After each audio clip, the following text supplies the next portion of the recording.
Hello and welcome to my little trip down road testing memory lane.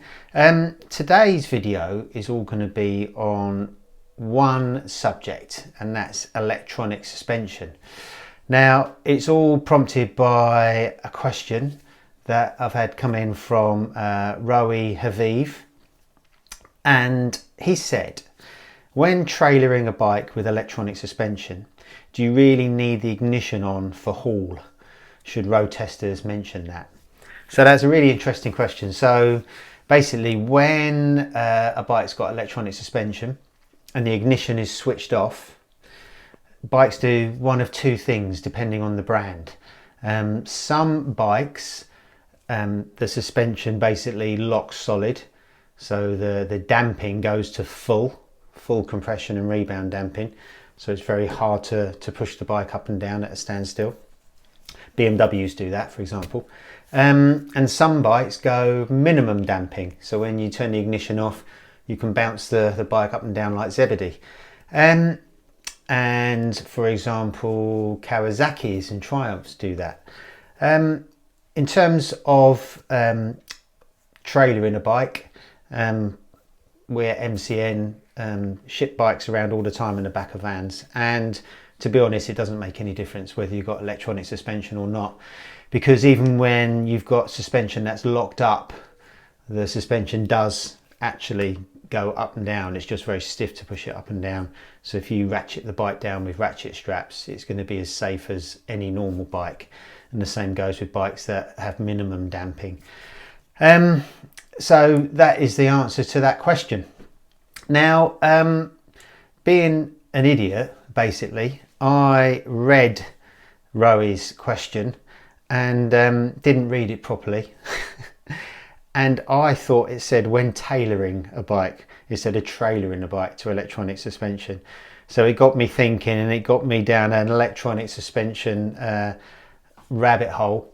And it was actually my girlfriend who noticed it, who's got a brain, and said, no, that actually says trailering, not tailoring. So anyway, I thought it would be quite a nice video just to sort of take a little bit of a deep dive into talking about electronic suspension in particular. So this is a video for the anoraks and the nerds. So you should switch off now if you don't want to know any more about electronic suspension. So this is all about a good old geek out. Geek out. So let's go back to the basics.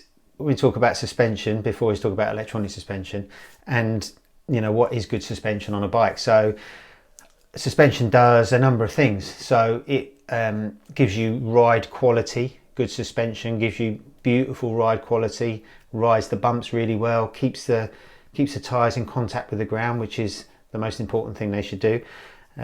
With no suspension, the tyre's just going to jump over bumps, and you're not going to have any grip, and you're not going to have any comfort. And that leads me on to the next point. Suspension is all about maximizing grip. It's all about pushing the tyres hard into the tarmac. You know, whether you're braking or accelerating or cornering, good suspension maximizes grip. And then lastly, good suspension gives you fantastic stability, whether that's straight line stability, you know, tank slappers, that kind of thing, whether it's stability hard on the brakes, if you've got enough support from the front end to give you good braking power, whether you've got good stability on the throttle, you know, if the bike stays stable, and of course good stability in the corners. So those three things, comfort, grip and stability, is kind of what you're looking for in suspension. If when you bought your motorbike from your local dealer, you could get your bike tailored to you, which you can't, they would ask you a few questions about where you ride, how heavy you are, that kind of thing.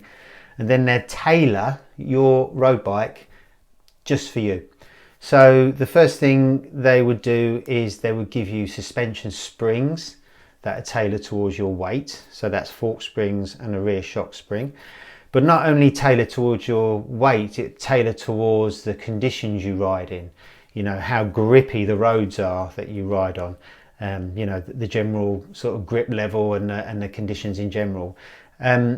So yeah, so you'd have a specific spring just for you. Then they would go ahead and set the spring preload. So they would adjust the amount of sag on the front and rear to give you the right amount of sag. And that would be based on, again, the way you ride, the grip of your tyres, the grip of the tarmac, how hard you brake, how hard you accelerate, how hard you corner. So that preload would be set absolutely perfect. And then lastly, they would set the damping of the springs for you. So that's the speed which they go down, which is compression damping, and the speed in which they come up, which is rebound damping. And again, the adjustments there are based on the bike weight, your weight, how you ride, where you ride, the grip level, and all the rest of it. And then you'd have a bike which has got that perfect amount of grip, comfort and stability. It would be absolutely perfect. But with your road bike, you can't do the spring thing. So already you've got a massive compromise. Because if you think any given road bike is designed to be ridden by, I don't know, a 7-stone Pedrosa or a Giant, you know, and everything in between. So the manufacturers produce springs and suspension settings. That's going to be kind of an average. And basically that means whether you've got a moped or a Superleggera, every single road going motorbike is a compromise. But if you get everything else right with your preload and your damping levels, you do get closer to kind of hiding the spring problem in a little way, especially on the road, and get closer to biking nirvana.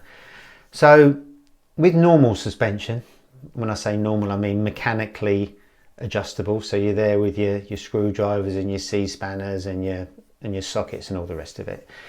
You need to know what you're doing with the adjustments. You need to know how to adjust suspension, the actual mechanics of it. But you also need to know how your bike is behaving and be able to identify what adjustments you need. So you need to know if a bike needs more or less compression damping, more or less rebound damping, more or less preload, more or less ride height, which is another thing about suspension, which we're not even going to talk about here. Because again, that would be tailored to you, your ride height as well. So electronic suspension helps you massively to get closer to kind of biking nirvana, because generally there'll be lots of preset settings within electronic suspension that will do all the thinking for you. Most electronic suspension on most bikes, Ducatis, BMWs, Triumphs, whatever, will offer you two kind of modes, if you like. One will be electronic suspension that is basically just an electronic screwdriver to adjust the suspension for you, and once the suspension's set, it stays set as you ride along. And the other option they'll give you is having semi-active electronic suspension. So that means the suspension is always adjusting as you ride. So, you know, with a lot of modern bikes, there's dozens, not hundreds, dozens of sensors around the bike. And they'll be recording everything from road speed, wheel speed, lean angle, brake pressure on the front, brake pressure on the rear, traction control intervention, ABS intervention, the weight of the rider, and everything in between. And then the electronic screwdrivers inside the suspension will constantly adjust the suspension as you're riding along to get close to best comfort, best grip, best stability. So that makes life a lot easier, and they group those suspension settings within riding modes. So generally you've kind of got a rain mode, you've got a road mode, you've got a racy mode. So you've got suspension settings that act in those parameters. Kind of at the rain mode, they'll be quite soft, and then they'll get stiffer as you get up towards race. But when I say get stiffer, they don't actually get stiffer because the spring is still the same. You can't electronically adjust the spring because the spring's the spring. But when you adjust the damping, you kind of give the feeling, the impression that the suspension is harder. So when you ramp up compression damping, it takes a lot to push it down because it's like, so it makes the bike feel harder, even though it's not actually harder, but you get that feeling. So most electronic suspension, when you talk about electronic suspension, you're just talking about the electronic damping. You're not really talking about preload, although some bikes have electronic rear preload, which they kind of describe as self-leveling. So generally forks don't have electronic preload adjustment. They're still manual with spanners on the top of the fork legs, but the rear you'll have like a electronic preload adjuster that whizzes the collar up and down, changing the preload of the spring, but again not the stiffness of the spring. So they call that self-leveling. So basically when you sit on the bike with a given amount of weight, then the preload kind of adjusts to suit, and that will again either happen just in certain presets like soft, medium, hard, or that would change as you're riding along as well, which is a really good idea. So that takes a lot of the thought out of it. It's very difficult to kind of make any other manual adjustments when you've got that kind of system. It kind of is what it is. You can have a good old bounce on mechanically adjustable suspension when the bike's at a standstill, to sort of get an idea of what's going on, get some ballpark settings. You can't do that with electronic suspension. It's not designed to be sort of bounced at a standstill, because the whole point of electronic suspension is that it adjusts on the move. So, you know, like I say, if you've got the ignition switched off on a given bike and the suspension is really hard to move, it'd be really difficult to kind of judge what settings you need when you're out on the road, and the same goes if it's too soft. So with electronic suspension you can't really do much with the bike when it's at standstill. And with electronic suspension, like any suspension really, it's still down to the rider to decide what the bike is doing right or wrong, so you can kind of adjust the suspension to suit. But yeah, electronic suspension within the riding modes, if you just stick it in a riding mode, generally it's okay. So if you were to set up electronic suspension, have a go yourself. So with the spring, nothing you can do, like we've said. With the preload, it's tricky. If you've got electronic suspension that's got mechanically adjustable preload each end, it's pretty difficult to do, because it's hard to set the sag, because the suspension's either too hard or too soft at a standstill. So you need to be able to identify what it needs when you're riding.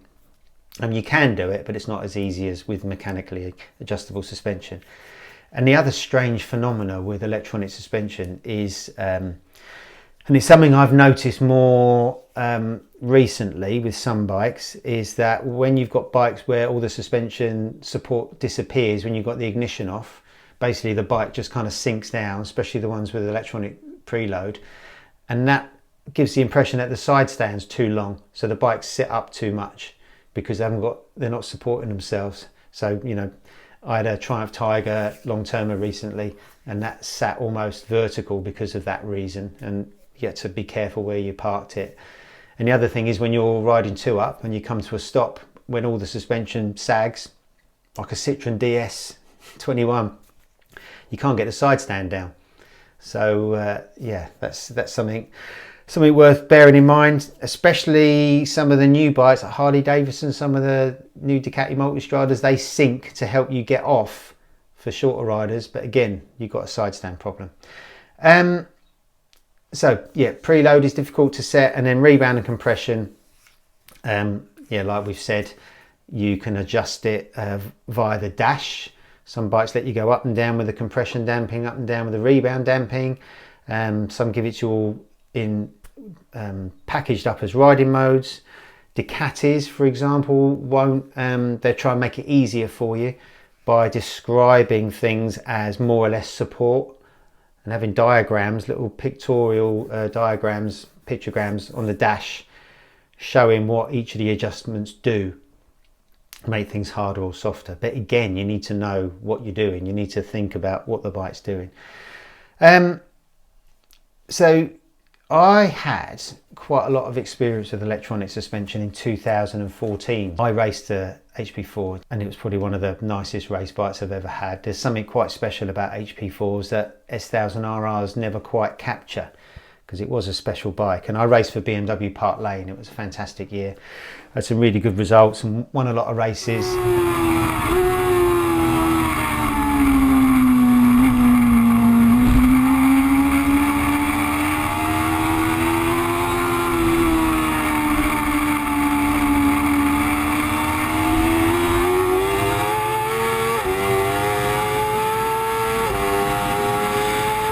I worked a lot with BMW, who were developing the system, and Wilbers, who are a German suspension manufacturer, who supply a lot of the hardware for the BMW. So what we did is we took the suspension off the bike, sent it to Wilbers, and they fitted it with racing internals. So the other thing with suspension is that it's all built down to a price. You know, that's why an Olin shock or a K-Tech shock or a Maxton shock is a lot more expensive than like an OE version. You know, you look at something like a Honda Hornet or something like that, the shock probably costs £5 to produce, but you buy a decent racing shock and it's over £1,000, and there's a reason for that, because the internals are fantastic quality. The same with the internals for forks. So again, you know, if every road bike could be set up to perfection for the rider, you'd have proper suspension internals as well.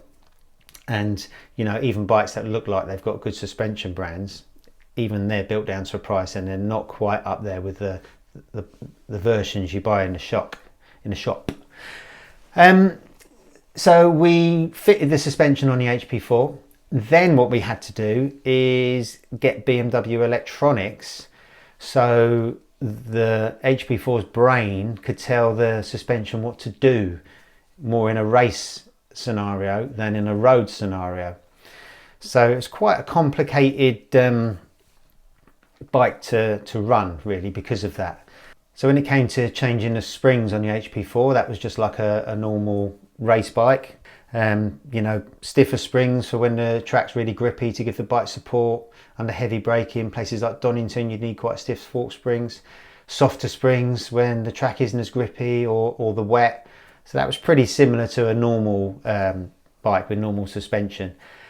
But it was a little bit more difficult because there was electronics that were going through the fork leg and electronic bits on the suspension.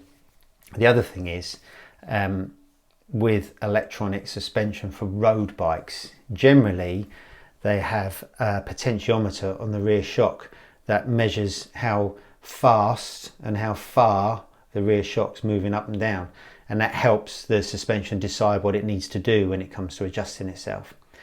Generally on the front suspension with the forks, you need a potentiometer as well, which is what we fitted to the race bike. But some bikes don't have it because these little potentiometers are little damper rods, and they're very fragile.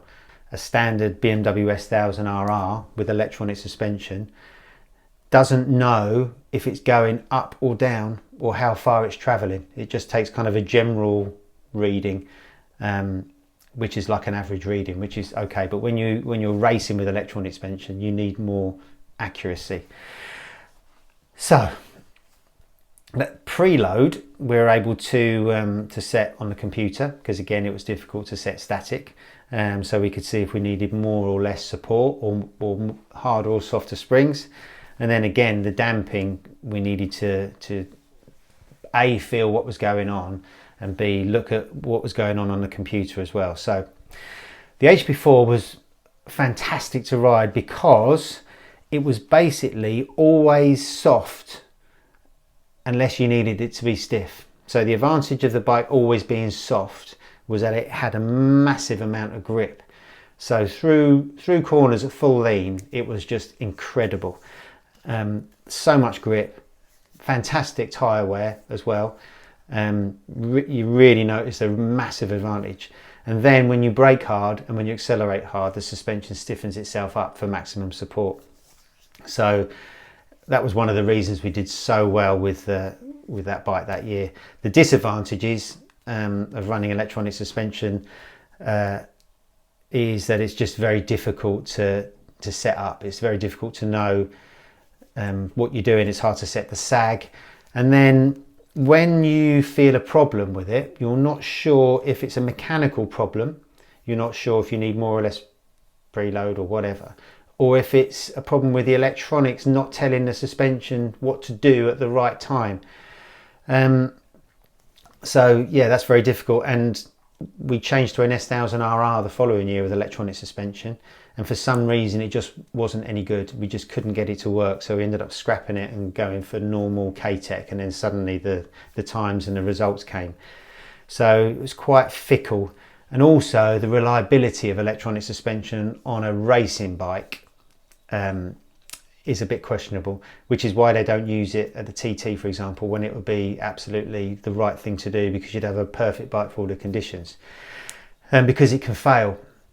One time I was racing at Alton and the battery came loose, and it kind of just lost power halfway through a race, and then came back again where the connectors were just a little bit loose, but it had turned the bike off and the suspension had gone solid.